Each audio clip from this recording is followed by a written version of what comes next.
Nanay, ito lang ang ulam.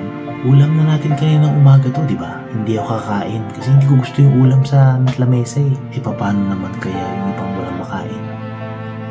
Paano pa kaya sila na sobrang saya na kahit kanin at asin lang ang ihain?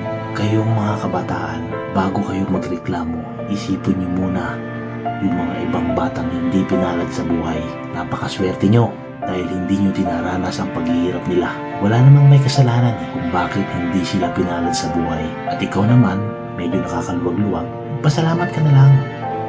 Tandaan natin, hindi sa lahat ng panahon nasa itaas tayo. Meron pagkakataon na susubukin tayo ng tadhana na pwede tayong ilagay sa baba. Para sa akin siguro, para maging balanse ang buhay, hindi ko rin alam. Kaya, imbis na magreklamo tayo, magpasalamat na lang tayo at tumaranas tayo ng maginhawang buhay sa panahong ito. Salamat sa pakikinig. Uncle Bry here.